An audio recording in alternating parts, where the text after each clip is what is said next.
Hello everyone, today we're going to talk about the politics and powers of the network society. We are Group 7. My name is Kim and my partner is Tong. I will start with an interesting case study from Singapore, followed by explain the vulnerability of networks. My partner will talk more about cyber war, hacker attacks, and how internet is used as a democratic tool. The case study is about Singapore e-government. In recent years, Singapore devoted itself building and improving e-government. The strategy of Singapore e-government is to be a collaborative government that co-creates and connects with our people.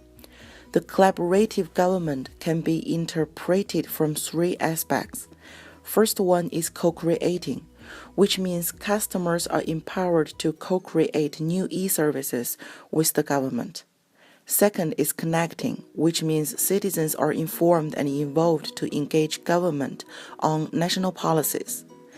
The last one is catalyzing, which means whole of government collaboration is enhanced through innovative and sustainable technologies. The biggest improvement for Singapore government is e-inform citizens through multiple platforms. This actually creates multiple touch points with citizens. Government makes information available on many different platforms to maximize reach. For instance, the website, social media, mobile apps, and multimedia. Singapore continues to improve its e-government in recent years because they face more challenges than before. The most serious one is more complex operating environment. The Singapore government receives more multifaceted issues, more demanding public, and higher expectations than before. Therefore, the government decided to shift from government to you to government with you, to earning trust and credibility as well as mutual respect and maturity.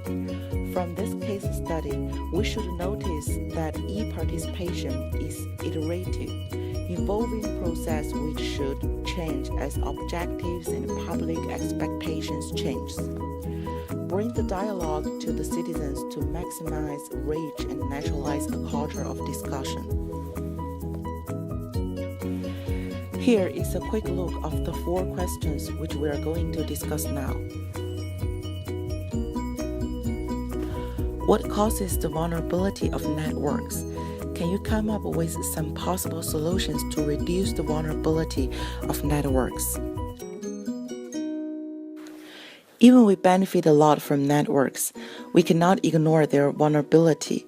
In order to reduce networks' vulnerability, we have to understand what causes these problems. ISO 2755 defines a vulnerability as a weakness of an asset or group of assets that can be exploited by one or more threats. Human mistake is the reason that causes the vulnerability of networks. The network depends on the power that cannot completely controlled by human. This reason is also the most important one. Another reason is internal forces of networks. This happens when internal opposition raise to the way that networks are introduced and governed when they exclude certain people and norms. The third reason is the outside force, which hostels the network, such as enemies, hackers, or planned criminals. Lastly, networks feature enhance their vulnerability. The main features are size, familiarity, connectivity, and accessibility. Size is the most important feature of networks. Large, complex systems increase the probability of flaws and unintended access point, and it becomes harder to control than the smaller ones.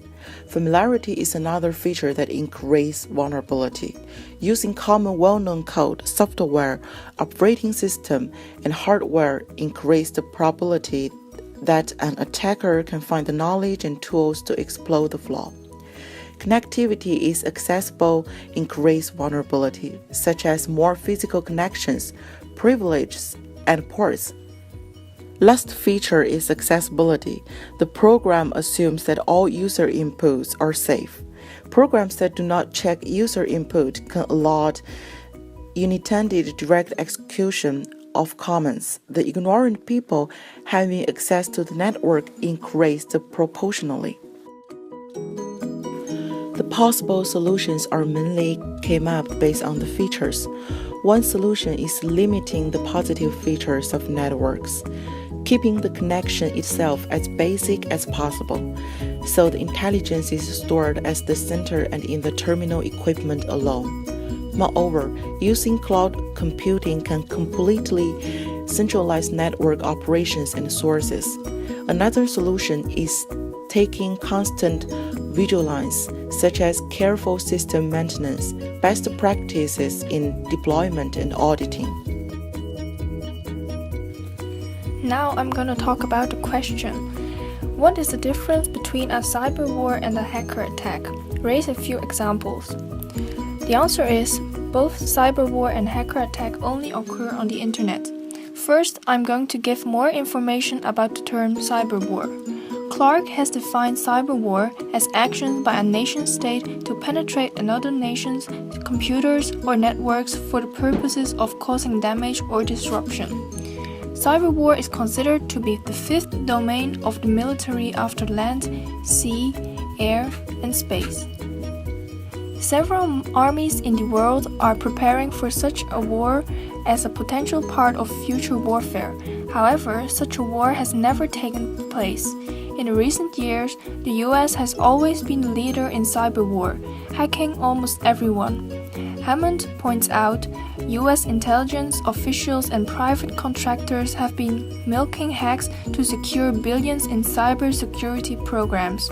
All you need is an enemy, and they will sell you to cure. He also stated that the hype of cyber terrorism is all about establishing pretexts for our ongoing offensive hacking operations. However, a different kind of cyber war is possible, not one between nation-states, but between the people and their governments. The Internet's natural state is anarchy, and any attempts to militarize or corporatize it will be owned, exposed, and driven offline anyway. The term hacker attack, as defined by Rose, is used by some to mean a clever programmer, and by others, especially those in popular media, to mean someone who tries to break into computer systems. For example, recently a hospital has informed 4,400 patients that hackers may have stolen their personal information during a hacker attack on the hospital's employees' email accounts.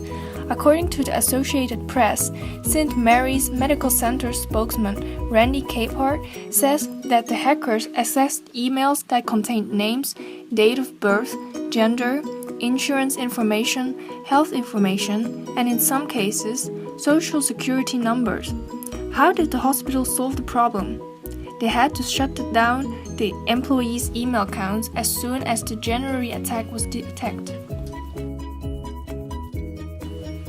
Question 4 is, how can the Internet be viewed as a democratic tool? The Internet is a big platform where every human being can surf on and post their opinions. There's an organization named eDemocracy.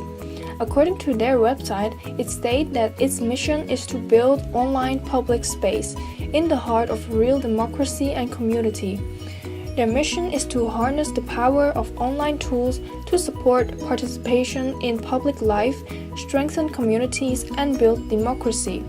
Nowadays, they host over 50 local forums in 70 communities across 3 countries like New Zealand, the UK, and the United States. In addition to these online town halls and our community life forums, they promote civic engagement online around the world. They have 3 goals. First is to inclusive engagement among the people. Second is for active citizenship. The last one is effective practices and tools. Now let's have a quick look to conclude what we have talked about in our presentation. We talked about the case study of Singapore and the vulnerability of networks, its characteristics and the solutions for it. Then we described the differences between a cyber war and a hacker attack. Lastly, we provided several examples how to solve these attacks on the internet. And then we also informed you how internet can be used as a democratic tool to spread democracy. Namely, there's the organization called e-Democracy.